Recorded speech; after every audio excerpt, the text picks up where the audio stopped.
Hey there, it's Kay, and I want to thank you for joining me as I set up my October monthly budget and go over my real bills and my estimated income and expenses for the month of October. I really felt like I needed to close out September before I could make October's estimated budget, which is why this video is coming out a little on the late side for me. But basically, what went down in September, I'll show you.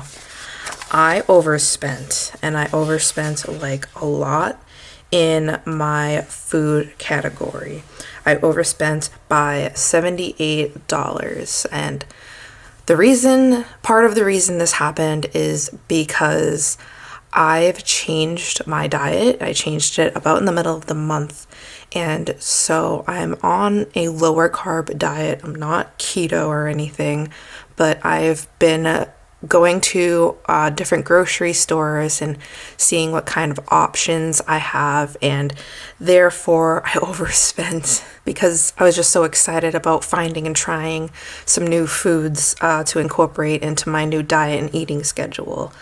So I don't want to make this mistake again, and as the prices of everything continue to rise, I really wanted these numbers down solid for the end of September to make sure that I start October with the right amounts of everything estimated and made room for.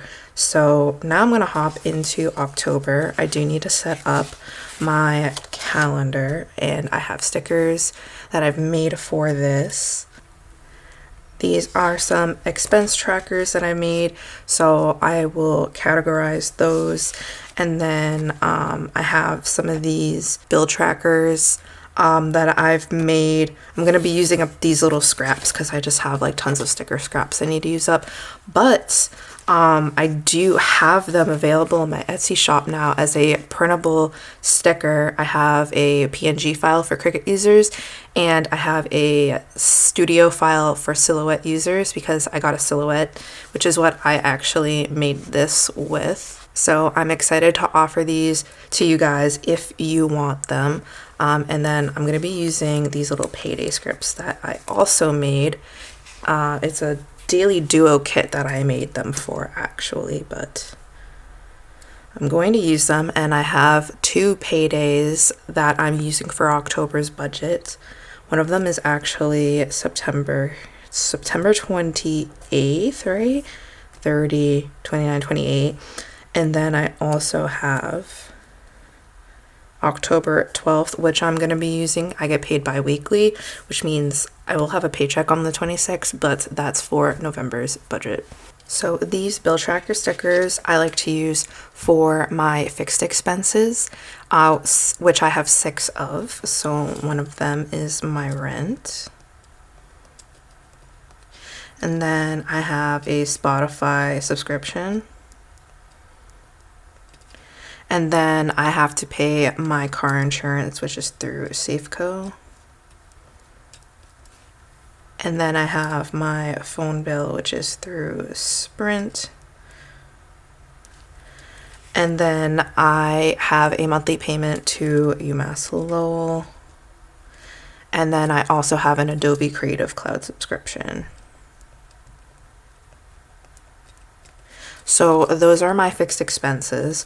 So my Adobe is $30 a month on the student plan. Then my UMass is $50 a month, and my Sprint is $54 a month. My Safeco is $141 a month. My Spotify is $5 a month. That's also a student discount plan. And lastly, my rent, which is $913. It's actually my portion of the rent, and then my partner pays a separate portion. So those are all my fixed expenses. They're due on various days across the month.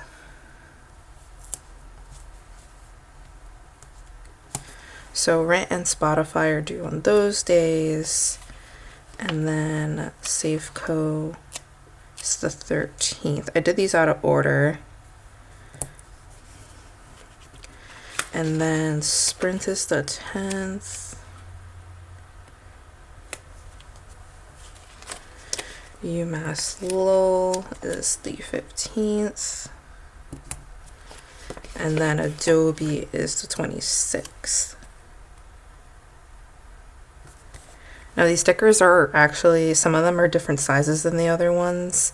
The actual size, here I'll put one, I made it 1.5 inches, so it should fit most 7 by 9 planner calendar spaces. So it's like this one here.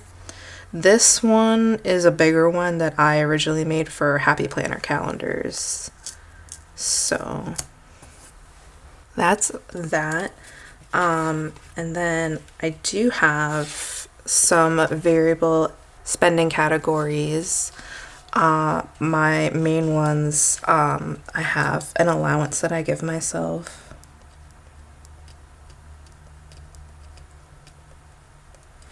And then I have a food budget, which is usually my trouble budget, the thing I always have the hardest time with. And then I have a pet budget. I have a pet cat.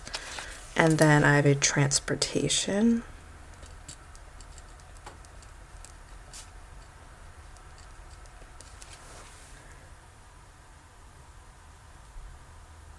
I'm gonna put my color coding key on the sidebar here.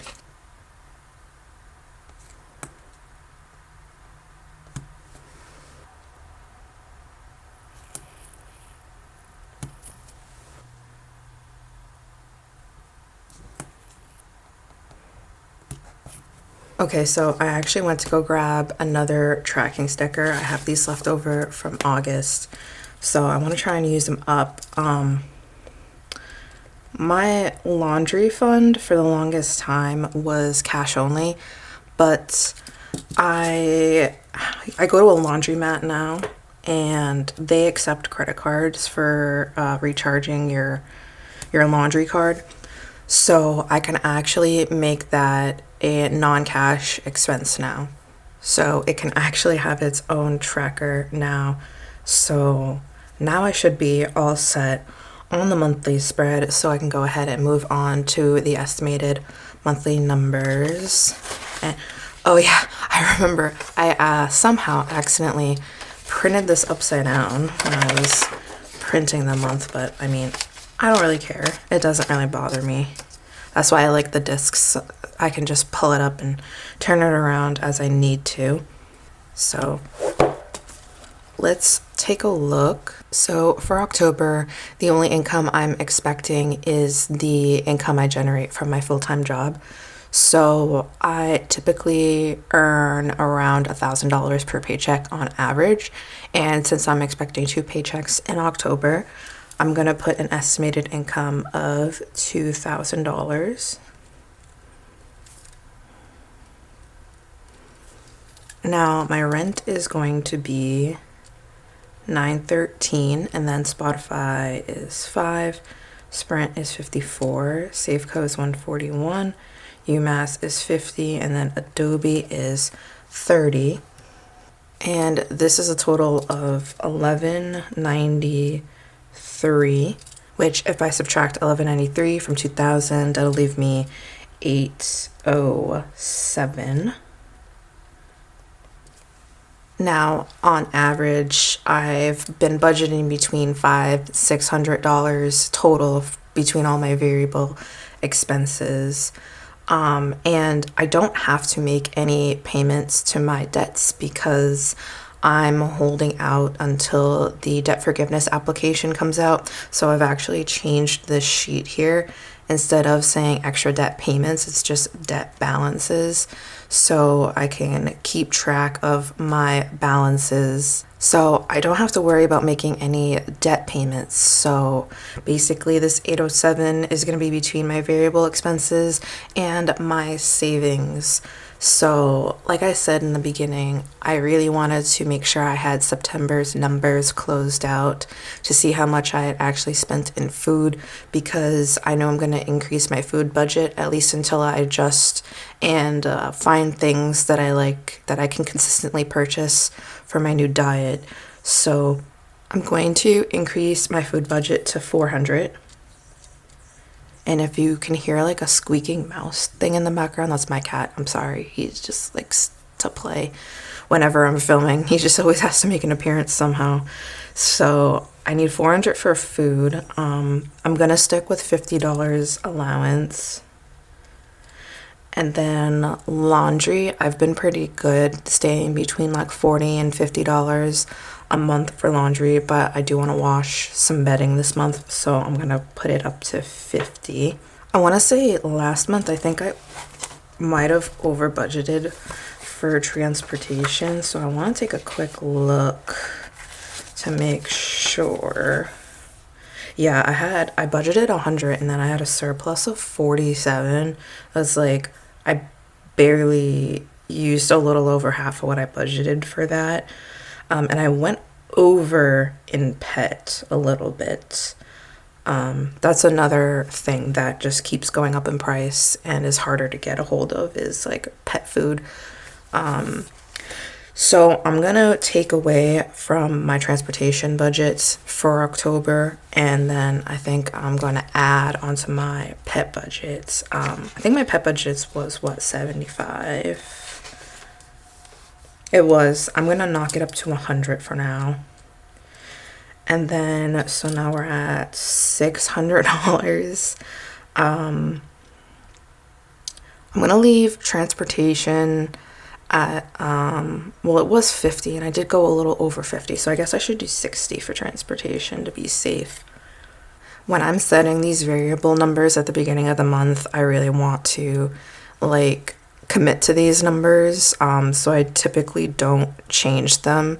Even if I get paid more than I'm expecting, more than I budgeted for, I still don't like to touch these numbers because I like to use the extra income. Well, previously I was using it for extra debt payments, but now I'm going to be using it for savings.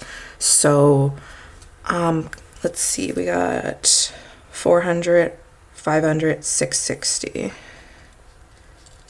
So that's going to leave me 147.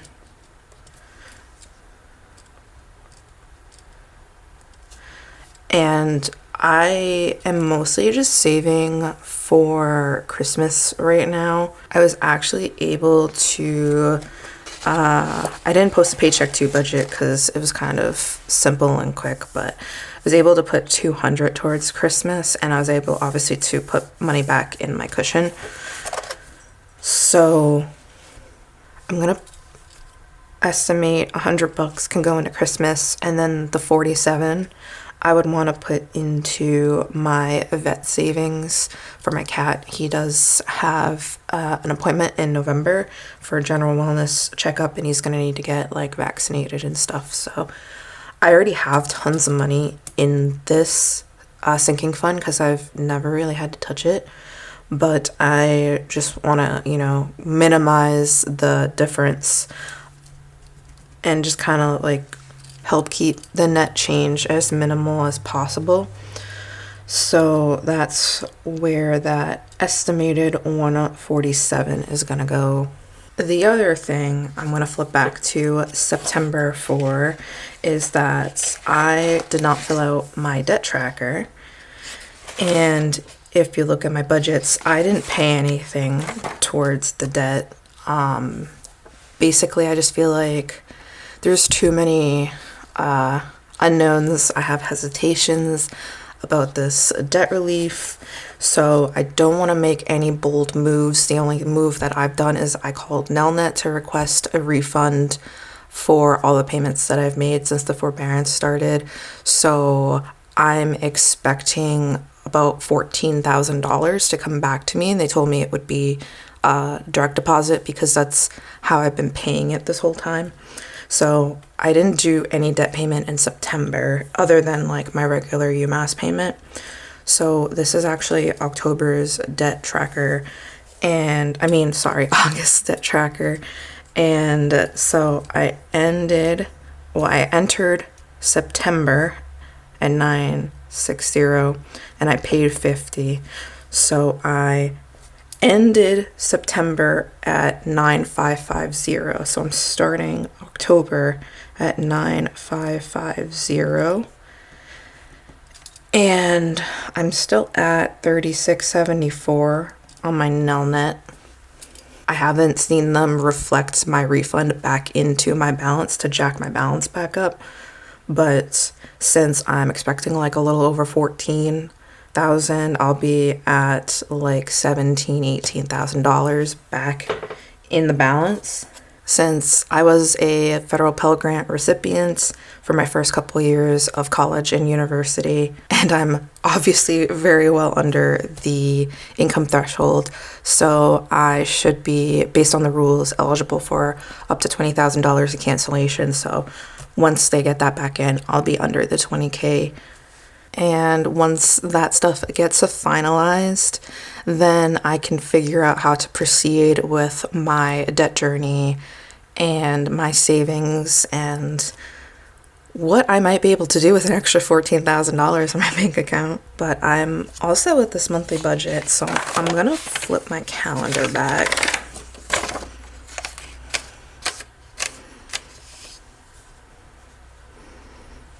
And I'm gonna call it a monthly budget. So if you made it to the end, thank you so much for planning with me today. I hope you enjoyed my setup. And if you want to see more of my planning content, make sure you subscribe to my channel. And I hope to see you in the next plan with me. Peace out.